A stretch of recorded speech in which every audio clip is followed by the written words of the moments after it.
racism just is so stupid. It's so stupid.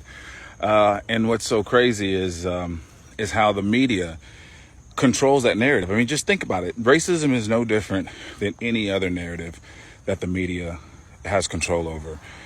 They basically only highlight what they want to highlight. But what's really happening in real situations in real America is that the majority of racism, it's a very small percentage. Very small percentage. Like I said, I live in a predominantly white community, and I'm treated like family by perfect strangers all the time. My neighbors, they treat me like family, do anything and everything to try to help me. And I do the same for them. And it's been that way since day one. So, I mean, it makes no sense. I'm sick and tired of this racist BS. I'm sick and tired of the left pushing it and using it as a weapon. But it's no different than what they've done. They use the same tactics that they've been using for a very, very long time. We've been lied to about our history. We've been lied to about everything. Do your real research. Find out what's really going on, you know? All right, guys, so we got to talk about Jason Aldean and his #1 hit song, Try That in a Small Town, that has leftists in a fake outrage over the violence and racist lyrics in this so-called lynching song.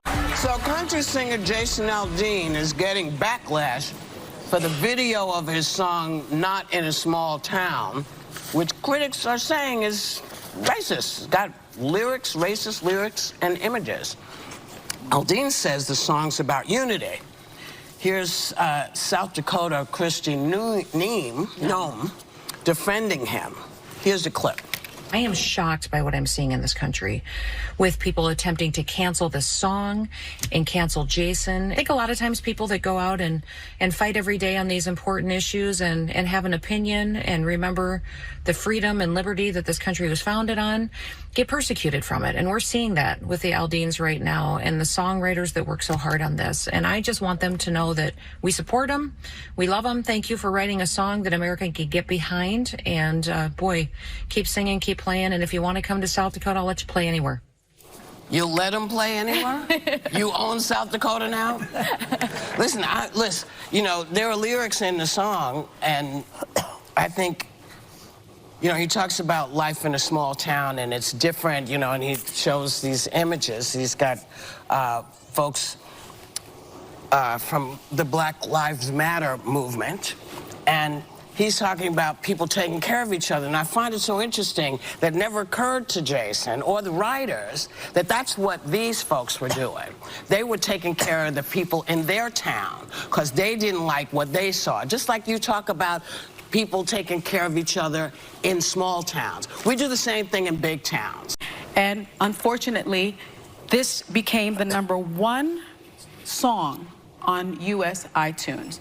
We have a problem in this country about race, and the biggest problem is we refuse to admit that it exists. Well, don't you think that a lot of this big city, small town businesses racist is about race? The cities have more black people than the small towns. Of course. And now, Jason Aldean is not backing down from the woke mob, okay? He's not backing down from the mainstream liberal media. He's not backing down from the Democrats. In fact, he's doubling down on his stance in regards to supporting this song that he says is a song that basically represents what a lot of people in small towns believe in regards to the community that they have in defending each other, because that is what the song is about. The song is about self-defense, okay? Because our country has basically fell off a cliff. And him, like a lot of other people in this country and myself, we want to bring our country back to a place of sanity, okay? We want our country to be what this country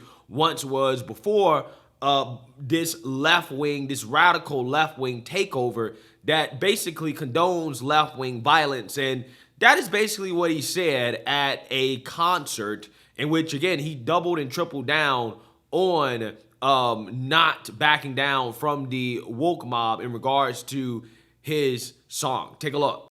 I love our country. I want to see it restored to what it once was before all this bullshit started happening to us.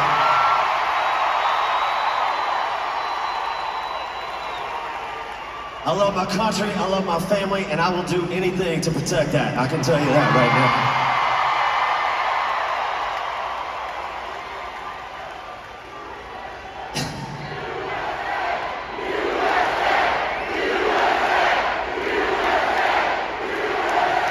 here's what I want to say.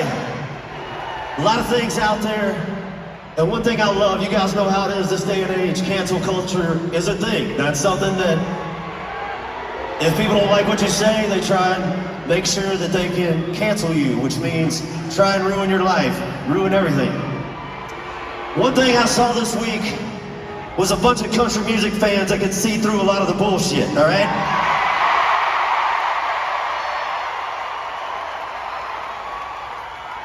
I saw country music fans rally like I've never seen before, and it was pretty badass to watch, I gotta say. Thank you guys so much.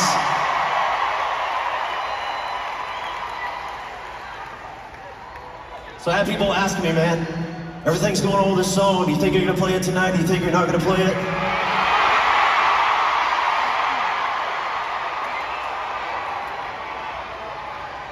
And I said, you know, people that come to my shows, you guys know what I'm about. You know what I stand for. I've never shied away from that at all.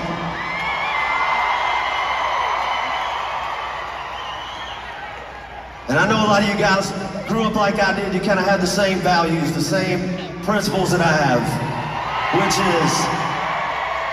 is we want to take our kids to a movie and not worry about some asshole coming in there shooting up the theater, right? So when somebody asks me, hey man, you think you're gonna play this song tonight? The answer was simple. The people have spoken, and you guys spoke very, very loudly this week.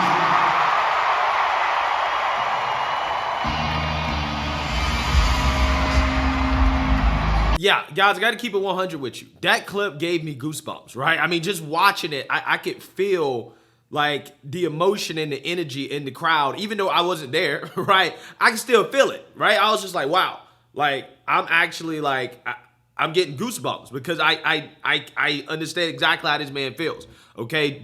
Because when the mob comes after you, there's unrelenting pressure. I'm pretty sure maybe he has people that are a part of his team, you know, that do, you know, PR or marketing or people that manage him, maybe his agent or whatever. I'm not sure, but I'm pretty sure there's people that's a part of his team that's like, hey, man, maybe you need to back down from this, right? Hey, man, maybe you need to apologize for this. Hey, man, maybe, you know, this is not the way to go. You know, you don't want to upset the mob, right? You want to try to cool this down. And, you know, we've seen time and time again when people end up getting in trouble with the left, okay, when the woke mob, the cancel mob comes after them, they end up folding, right? They end up capitulating to the left, okay? And it is a breath of fresh air to see somebody refuse to do that, to say, you know what, I'm not going to back down. I'm not going to capitulate to the mob's demands because, again, they don't believe in free speech. They don't believe in freedom of expression. They don't believe any of that stuff. I'm not going to back down to their demands, right? And I'm going to continue to play the song. I'm going to continue to stand up for my values. I'm going to continue to stand up for what I believe in because what I believe in is right, okay? That song, again, you know, anybody with basic common sense, right, and that's not, you know, brainwashed by the left, that's not looking for racism where there is no racism, knows that that song is not about race, okay? And if you think it's about race, then you're probably the racist, okay? Because I'm not the first person to think that a song that's about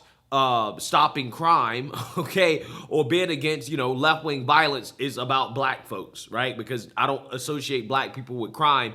As soon as I heard the word crime or if I heard something about stopping crime, I don't think that, oh, well, that means that they're talking about black people, okay? The people that are associated with black people, it seems to me that they're the ones that are the racist here, right? Which, again, you know, we all know that. We all know that the left, you know, when it comes to the racism in this country, most of the racism, a vast majority of racism, comes from the left, okay? It doesn't come from the place that you think it comes from. A vast majority of it comes from the left, okay? Specifically against whites, again, and then you do have leftist racism against black people as well, too, right? The soft bigotry of low expectations and the hard bigotry of no expectations, right? That's probably one of the biggest forms of racism against black people that come from the left, okay? Because, again, these people are telling you without actually telling you that, hey, we definitely think black people are criminals, right? When he talks about this song, and he talks about, you know, left-wing violence, we think he's talking about blacks, okay? Even though there were white people that committed acts of violence as well too. I think there's just as much hate in this country for Antifa, which is majority white, as there is for BLM, which is majority black. I just think that patriots in this country, law-abiding citizens in the country, they just hate political violence, period, right? And a lot of political violence, the vast majority of it, is coming from the left, okay? And I don't think that anybody should ever have to back down from that or apologize because they want to stand up to violence, okay? I mean, it's really that simple, right? It really is, okay? This country is falling off a cliff because we don't have law and order in this country anymore. And it's about time that we restore law and order. And that starts with not backing down when people call for law and order, because there's nothing racist about that. Okay, so let me know what you guys think. Make sure you like, comment, and subscribe. Most importantly, share a Black conservative perspective. Peace.